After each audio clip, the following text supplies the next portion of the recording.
From the campus to the car, the bullhorn to the microphone, it's the Charlie Kirk Show. Okay, everybody, welcome back. I want to tell you guys about Y-Refi. Y-Refi, they're just such good people, and they do amazing work. I just toured their office a couple weeks ago, sat down with them, and they're Christian. They love America. They sponsor our Student Action Summit, America Fest. It's yrefi.com. Now, this might not apply to all of you in the audience. I just want you to think, though, it's a way to help your brother, your sister, your aunt, your uncle, your grandson, if they have private student loan debt. There's $300 billion of people with private student loan debt. So I want you to think of somebody that might be struggling with private student loan debt and get them out. YRefi can offer a 3-minute rate check without any credit impact. You can even skip a payment every 6 months up to 12 times without penalty. Just call 888-YREFI34 or log on to YRefi.com. That is YREFY.com. It may not be available in all 50 states, so go to YRefi.com. Let's face it, if you have distressed or defaulted private student loans, nobody's coming to bail you out, and bankruptcy is not an option, but you can take charge of your situation by calling YRefi. Go to YRefi.com. They don't care what your credit score is. That is YREFY.com, YRefi.com. Email us, as always, freedom@charliekirk.com. Subscribe to the Charlie Kirk Show podcast page. That is the Charlie Kirk Show podcast page. Be right back.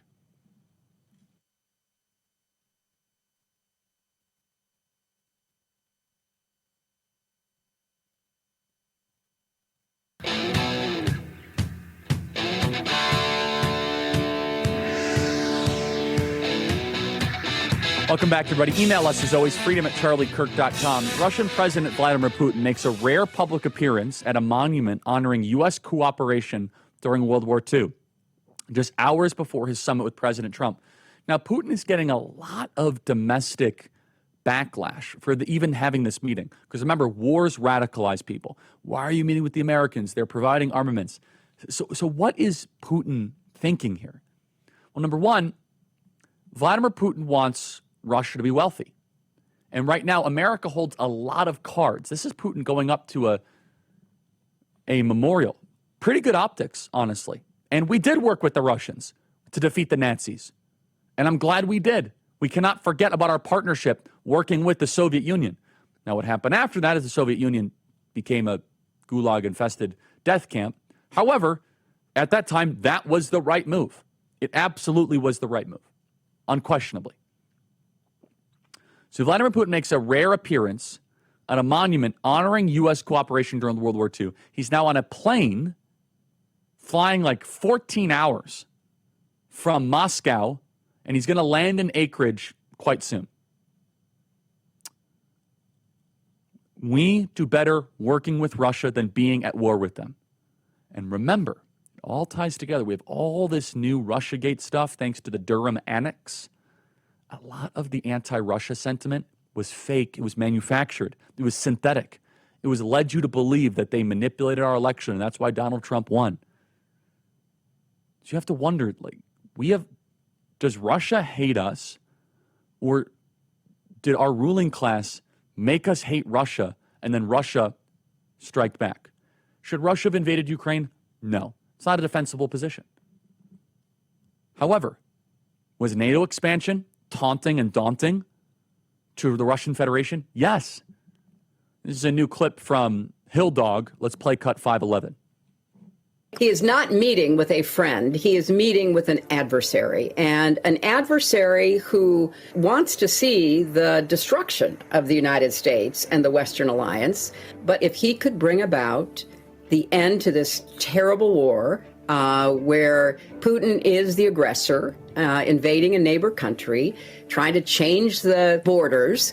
If he could end it without putting Ukraine in a position where it had to concede its territory to the aggressor, had to, in a way, validate Putin's vision of greater Russia, but instead could really stand up to Putin to make it clear there must be a ceasefire, there will be no exchange of territory. If President Trump were the architect of that, I'd nominate him for a Nobel Peace Prize.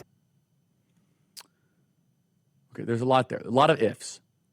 We recklessly stoked a war that never had to happen.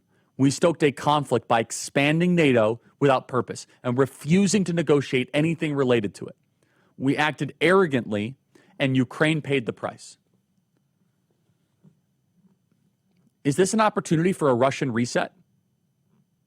Do I think we're going to get the Anchorage Accords? No.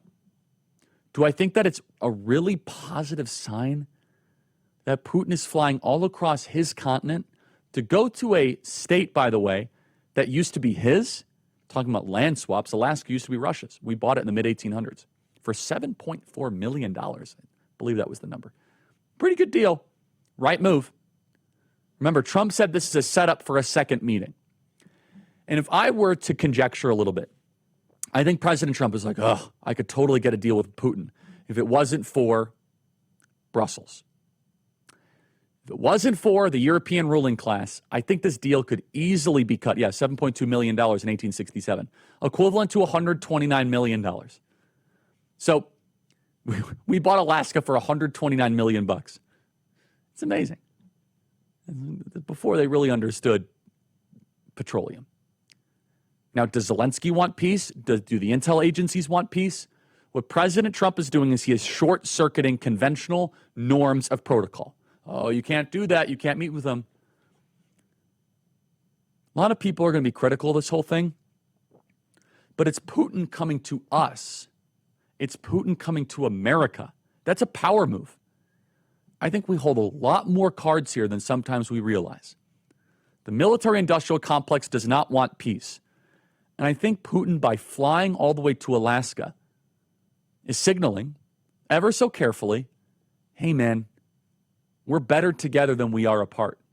Yeah, there's a lot of problems. You're not going to be best friends. This is not going to be like an American-UK relationship.